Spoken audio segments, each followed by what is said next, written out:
Joe Biden eyes 270 as counting continues. Total COVID-19 cases in Sri Lanka exceeds 12,000. GMOA raises red flag over the spread of COVID-19 in the island. Anamaduwa traffic OIC dies in a motor accident.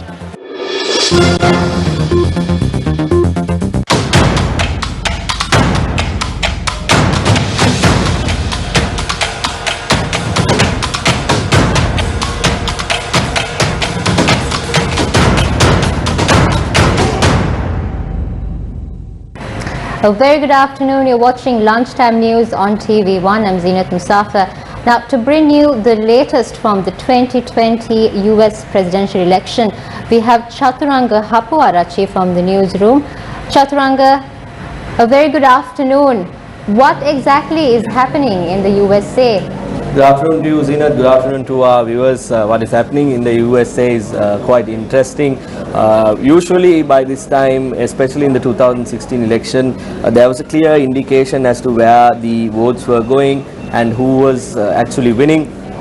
But this time around it seems very interesting because at the time we are joining you, 264 electoral colleges have been won by Joe Biden's Democratic Party and 214 have been won by Donald Trump and the Republican Party. Now, there is a key state that I want to draw your attention to, and that is this particular state, Nevada, where the counting is still at about 75%. However, 49.3% of those votes have been already won by Joe Biden, making this a Democratic state. And at this time, if Joe Biden wins the state, he will be able to become the President of the United States because he will receive that 270 mark of electoral colleges that is required to become the president. What happened to this particular state last time at the 2016 election? We can have a look at 2016. 2016, this was a Democratic state and this area was won by Hillary Clinton back in the day.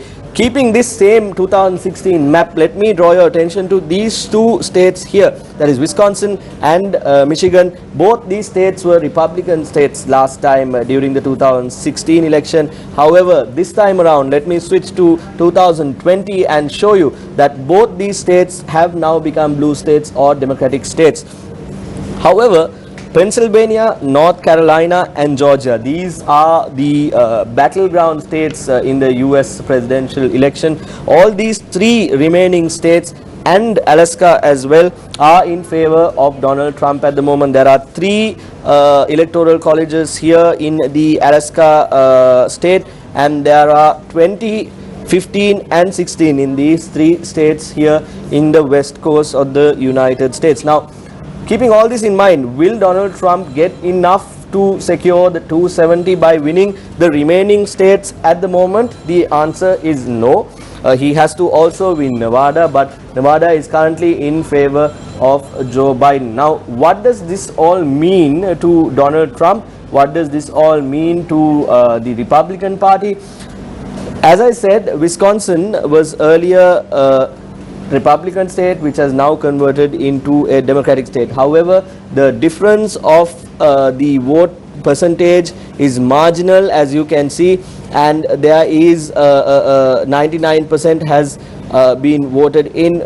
Donald Trump may ask for a recount rather in this particular state, which would mean that there could be a decision like in the year 2000 when there was a change in the decision when George Bush was in power. So if the if the question is, has Joe Biden with Nevada secured the US presidency for himself, the answer is still no. The race is still going on, and this is the current situation of the US presidential election. That is from a political angle. What is happening in terms of the people in the country? Now, we know yesterday that President Donald Trump, the incumbent president of the United States, asked that the counting be stopped or halted at a certain point in time. Now, with that, there were several protests, there were marches happening in the country, and this is what happened in Auckland City Hall, around the Auckland City Hall, where people were not so happy with the decision that was announced by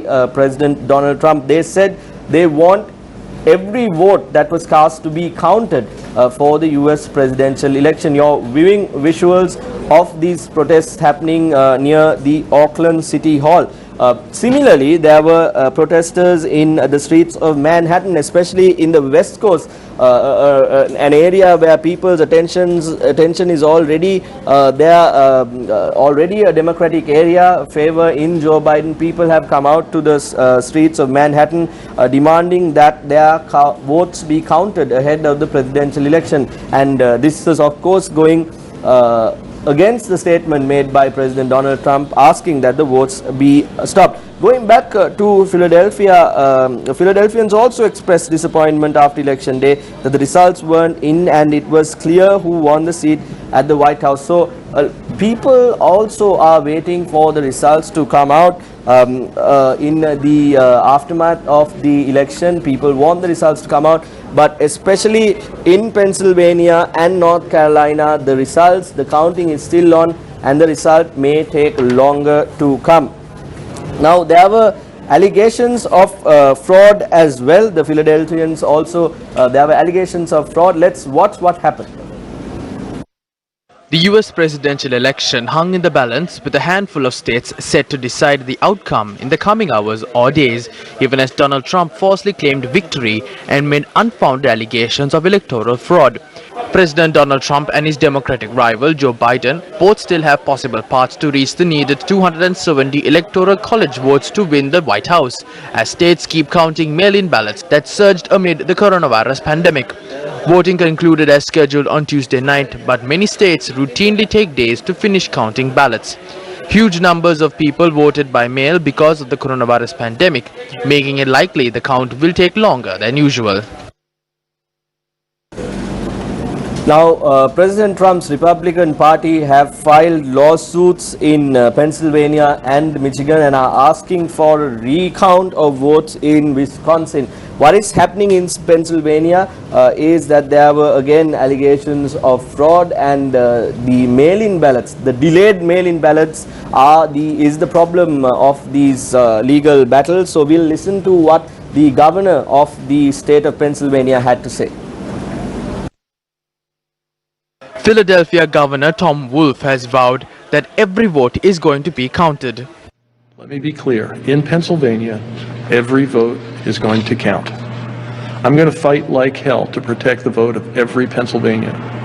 I'm going to do everything in my power to make sure that every vote counts. The Trump campaign has also filed lawsuits in Michigan and Pennsylvania seeking to halt vote counting, arguing that officials have failed to allow fair access to counting sites. Taken together, Trump's legal maneuver amounted to a broad effort to contest the results of an election yet to be decided a day after millions of Americans went to the polls due to the coronavirus pandemic that has upended daily life.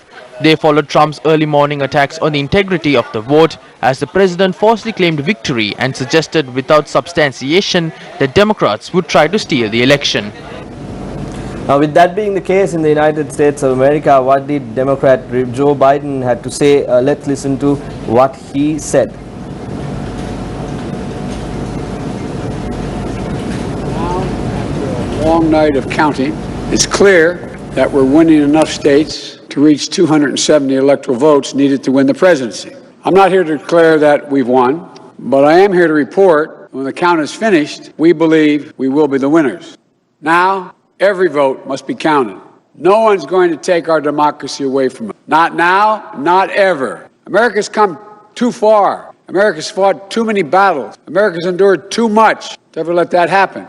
We, the people, will not be silenced. We, the people, will not be bullied. We, the people, will not surrender. My friends, I'm confident we'll emerge victorious. There are reports coming in of various protests happening in the United States of America, especially ahead of the final result being announced. The National Guard has been deployed in Portland, and police have clashed with protesters there as well. So we are keeping a close eye on what is happening in the United States. Of course, who will be the leader of the free world is a question that everyone is looking for an answer. Zenith, it's over to you with the promise that we at News First will keep our viewers updated throughout the day as to the proceedings of the United States presidential election. Thank you very much, Chaturanga. And we would like to remind our viewers you could log on to our award-winning website www.newsfirst.lk for more of the latest updates. On to some local news. As at 12 noon today, the total number of confirmed COVID-19 patients reported from the country reached 12,187. The increase was after identifying another 443 COVID-19 patients yesterday. The patients identified yesterday are all connected to the Minwangoda and Paligoda clusters, bringing the total cases reported from these two clusters to 8,709. According to the Epidemiology Unit of the Ministry of Health, 6,305 patients are currently receiving medical treatment. Meanwhile, 277 patients recovered yesterday, raising the total number of recoveries in Sri Lanka to 5,858. The current death toll due to COVID-19 currently stands at 24, with another individual falling victim to the virus yesterday. According to the Department of Government Information, the deceased was a 79-year-old woman, a resident of Colombo 13. Health officials said the woman had passed away at her residence. After performing a post-mortem PCR test, it was confirmed that the deceased had contracted COVID-19. Convening a media briefing today, the Government Medical Officers Association expressed their views regarding the COVID-19 situation in the country. මාස 9ටම රෝගීන් 3500යි එක මාසෙට රෝගීන් 9000කට ආසන්න ප්‍රමාණය. ඒතකොට මේක තාම බැරෑරුම් සහ අවදානම් සහ සංකීර්ණ තැනක. Approximately 3,000 patients reported during the first 3 months of the virus outbreak, but now 9,000 patients were reported within a month. Post-mortem PCR tests performed on a majority of those who passed away at their homes have tested out positive, which means the virus has spread to their houses, and this is a dangerous situation. Currently, more than 60,000 individuals are undergoing self-quarantine at their homes. Those linked to the Paligoda cluster will complete their quarantine period in the next few days. They will reintegrate to society without undergoing a PCR test. A similar group in Kegol, who completed their quarantine period and reintegrated into society without undergoing a PCR test, had later tested positive for the virus. මොකද ඊයේ දවස් තුල අපිට කෑගල්ලෙන් වාර්තා වුණා අද නිදහස් කරන්න හිටපු සමහර දෙනෙක් ඊයේ PCR කළාම පොසිටිව් වුණා. The home delivery of medicine to patients who attend medical clinics at all state hospitals commenced today through the intervention of postal workers. Deputy Postmaster General Rajitha Ranasinghe said this service will be initiated island-wide. This process will ensure patients do not have to travel to medical clinics at state hospitals to obtain medicine. Meanwhile, convening a media briefing yesterday, the Pharmaceutical Society of Sri Lanka expressed these views. Due to the COVID-19 situation in the country, the public is unable to visit pharmacies and discuss with pharmacists prior to purchasing their medicine. Considering the prevailing situation, we have introduced a hotline. Anyone who has concerns regarding their prescriptions can use this hotline to clarify them. They can WhatsApp a photo of their medicine or prescription via this hotline along with their contact details. Around 25 pharmacists spread across various parts of the island have willingly come forward to support this endeavour. I urge everyone to consider this a national priority and support us while continuing to provide other services.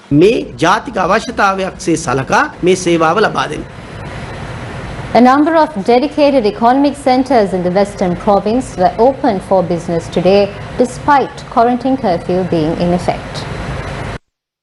The dedicated economic centres in Ratnalana, Bokundara, Meegoda, Veyangoda and Narahempita are open for business today. However, only wholesale trading is being conducted. Although the dedicated economic centre in Tambuttegama was operational today, a low turnout of farmers was witnessed. Traders point out the turnout of farmers has greatly reduced. Our correspondent noted prices of vegetables were also lower than usual.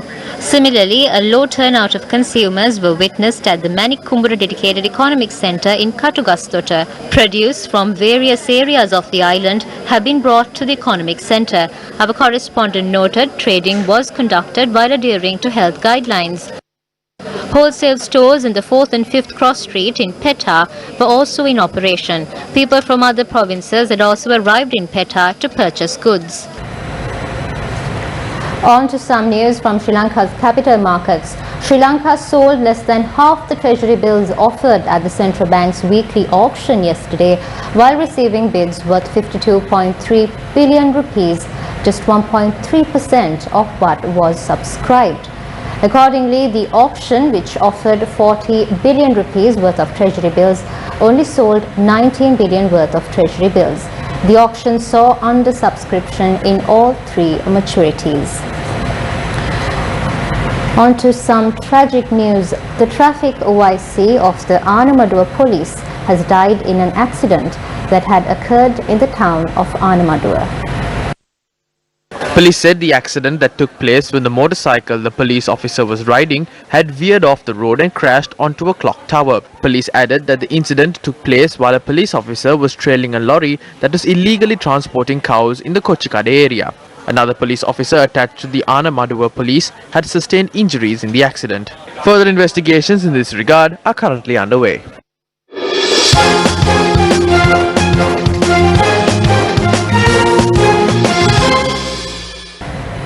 On to some sports news. The Velocity team won the first match of the Women's T20 Challenge cricket tournament yesterday.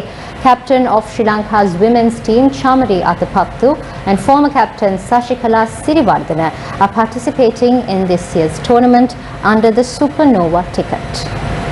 And that's the wrap of Lunchtime News. For the Newsfirst team, I'm Zinat Musafir. And if you want further news updates, you can always log on to our award-winning website, www.newsfirst.lk, or log on to our social media platforms on Facebook, Instagram and YouTube. That's the wrap of news. Take care. Thank you.